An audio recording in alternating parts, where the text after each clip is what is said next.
Hello, amazing entrepreneur. It's Tash Corbin here, and welcome to another episode of the Heart Centered Business Podcast. This is episode number 367, which means you can find all the relevant links and show notes for today's episode over at tashcorbin.com/367.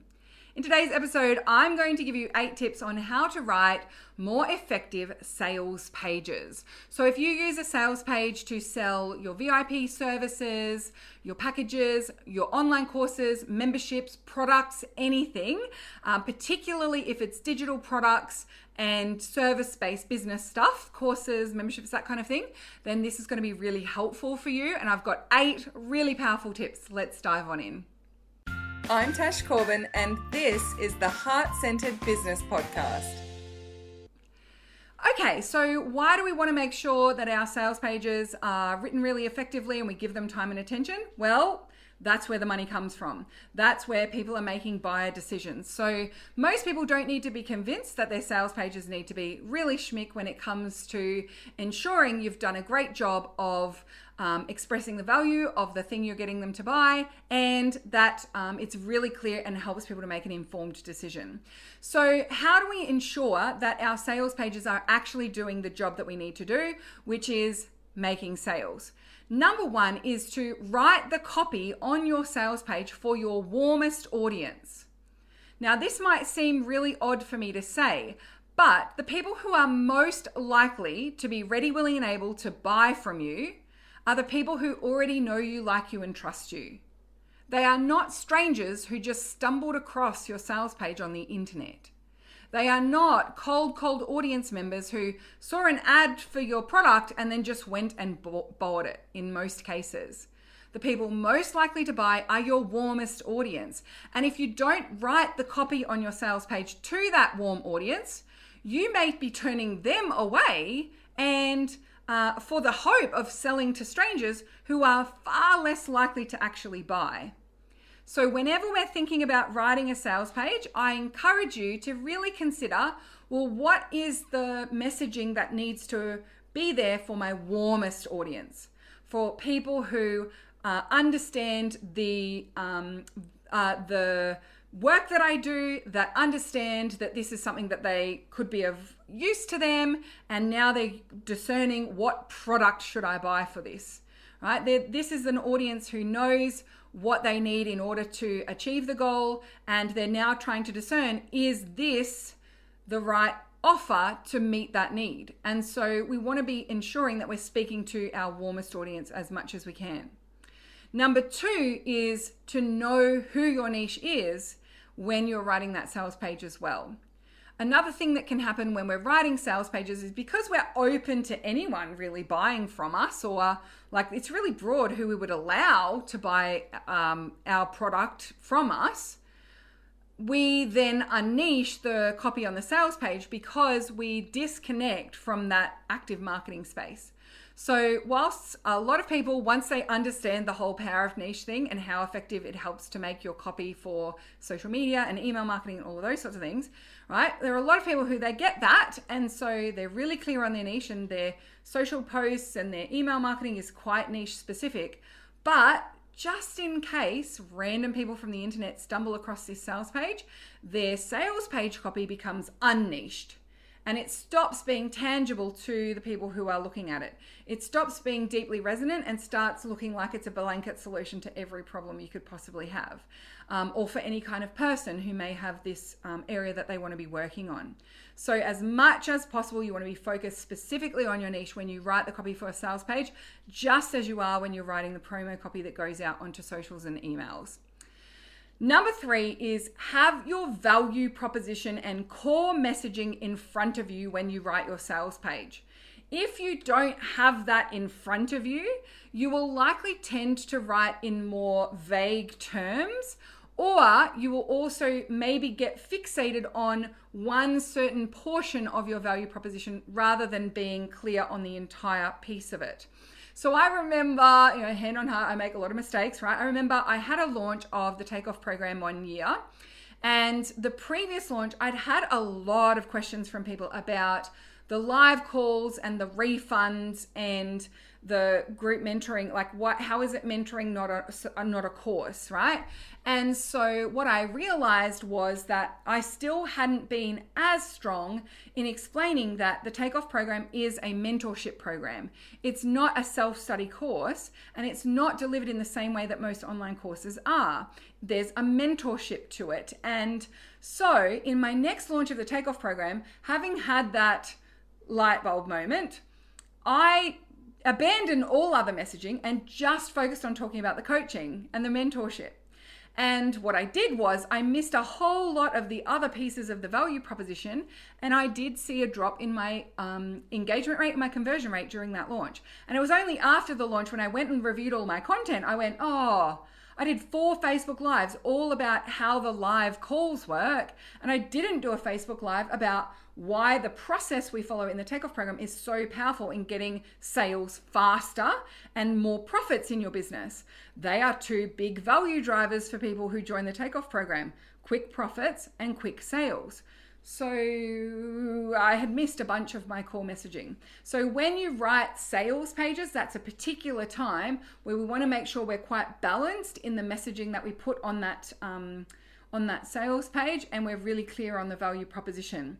Actually, I've got another example of that from a sales page. So I hired someone to review my sales page and provide copy edits and suggestions.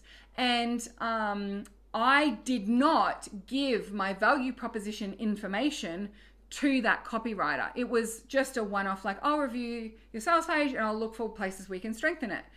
And my next launch, the sales page actually converted at a lower rate. And it took me like really analyzing the difference between my version and their version to see that sales page had now been written through the lens of like a very low ticket buyer, a very discerning buyer who was going to be wanting every single detail, every step of the way. The copy from the sales page had gone from talking about possibility and talking about connection and not doing business alone, and here's why Takeoff is so valuable in terms of return on investment. And so it was multi-pronged, and it was looking at it through different layers. In Sacred Money Archetypes, for example, I am a romantic connector nurturer. So my version was very romantic connector nurturer driven. And the one with the copy edits was more in the accumulator ruler space, people who wanted to work hard, people who had already been working really hard, people who needed to know exactly where they were going to get every cent back from doing the program. And actually, for me, I found that I get far more conversion and far more aligned members of my program when I use my version of the messaging, right? When I speak in my language. And I'm not saying I don't work with accumulator rules. I absolutely do. And I have quite a lot of them who join my program, but they're not joining it thinking I'm the same as them. They're not joining it thinking, I have mapped out the 21 ways that they're going to get return on investment for doing the Takeoff program, because I don't want people who join the program and then have a list and then they're like, I only got 17 of the 21 ways I get return on investment, so you didn't deliver, right? Which can be something that happens when I have very accumulator, ruler heavy copy in my sales pages and my promos. So make sure that you've got that value proposition in front of you to remind you of what those key pieces of value are, but also to keep that balanced approach in what you want to prioritize for your audience. Number 4 is that on your sales page, we want to have a balance of logical reasons and emotional reasons to enroll. So it's not about having it all logic, but it's also not about having it all emotion. The old school sales page stuff that I saw from, when I started my business in 2013, it used to talk about a lot how you want people to buy through the lens of emotion and just make sure they can justify it with their logic, right? And so all the sales pages and webinars and copy and all those sorts of things had a high priority on getting people emotionally invested, speaking to the emotion of the success, speaking about how it would feel to have this all figured out, but did not have a high priority on the logical reasons behind making the investment decision. These days, that approach to copywriting and sales pages in particular isn't as effective because people are wise to it, and also people know how to be far more discerning about what will deliver on that promise for them and whether they are actually going to be able to experience that emotion or not. So we don't just focus on purely emotion or purely logic. We want to have a good balance of the two. Number 5 is to write conversationally. So remembering that, the more something sounds and looks like an ad and I feel like I'm being sold to, the less likely I am to buy it, right? We live in a time of human-to-human connection, of very social selling, and so therefore we want to make sure that the sales page reflects that type of language and talking to people conversationally. However, I will preface this with saying that it's not all sassy, snappy remarks though. There are some sales pages that I've been reading recently that try to be so conversational, oh yeah, I feel your sister, that it almost starts to feel like it's condescending or you're not taking the problem you're solving seriously. So you do want, whilst I say you want it to be conversational, you don't want it to be too sassy or too, we're just on the same page and we're all friends here, right? You are still selling something. They are still making a buying decision. So it's conversational, but it's not underestimating the decision-making process that's going on and being too let's just all hang out together because this sucks. Or, sometimes I see every sentence ends with a snappy bracketed comment, or every section has a smart alecky type thing in it. And it just, the more that there are on that sales page, the more I feel like you're not taking this seriously, or I feel like you're not going to take my investment seriously, more specifically. All right, number 6, longer isn't always better. So when it comes to writing sales pages, my rule of thumb is the cheaper the ask, right? The lower the ticket the ask, the shorter the sales page. I once saw someone promoting something, it was $19, and I clicked over, I was like, oh, that's a no-brainer, I definitely want to buy that. And I had to scroll so far through this sales page to get to the buying part, and I was just like, the more I read, the more I feel like you're really trying to convince me of this. And then I think, God, why do you feel like you have to do so much convincing? It's $19, right? What am I missing here? And then I start looking for more, okay, this feels like overkill, right? This feels like over explaining it. Why are you spending so long trying to convince me that this is a valuable use of my $19, right? So the cheaper it is, the lower ticket, the less the ask financially, the shorter the sales page.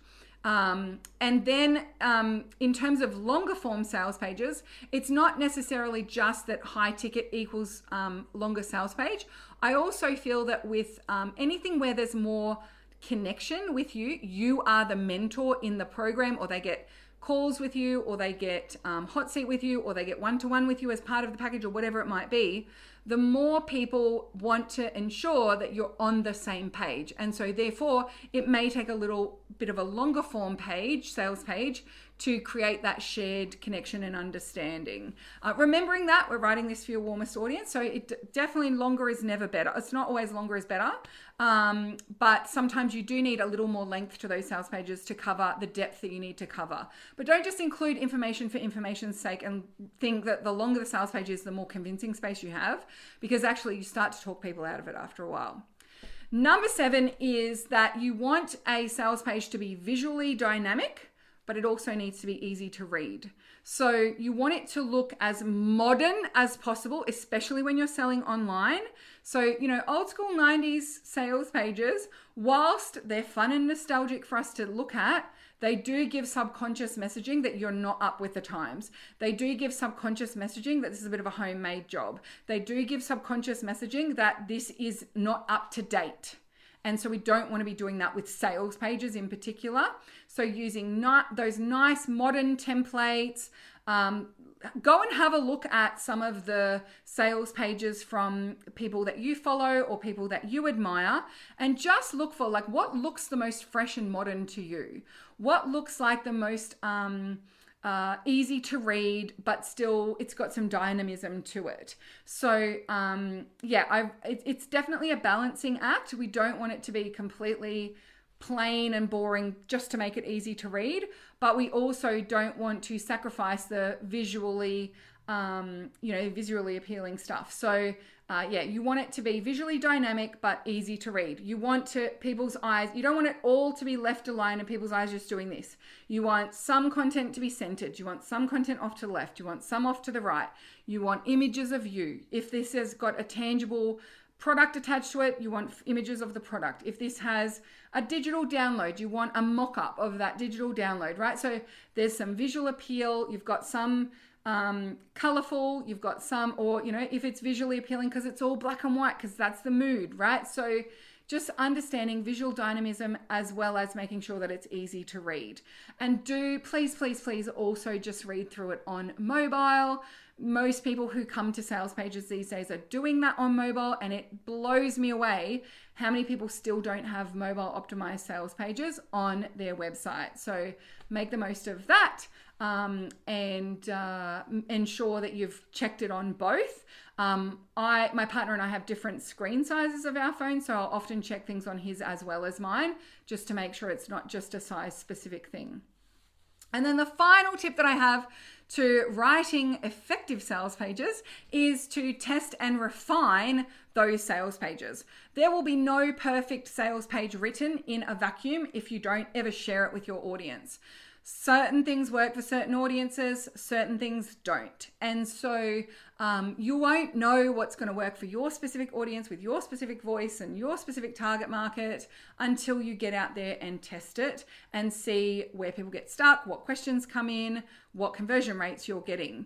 So something that I love to look at is the heat map on my sales pages. So if you don't have that, get your VA or hire a tech person if you can't do it yourself, to be able to go and see, like, what it tells me is where do people mostly get to before they either click away or before they click buy now.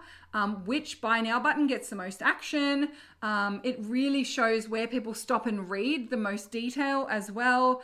Which detailed content do people skip over and it's actually people aren't reading it, needs to be refined. So be sure to track the effectiveness of your sales pages. Look at those heat maps if you can get them as well. Pay attention to questions that are submitted from people who've already been to the sales page to see if maybe there's something that you're missing. Refine as consistently as you can.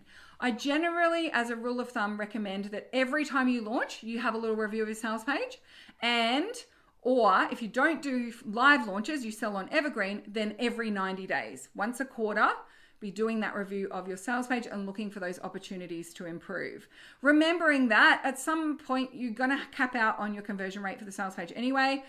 Like it's silly to aim for 100% conversion rate on a sales page. You're better off to know, okay, well, the first launch, it got 15% conversion.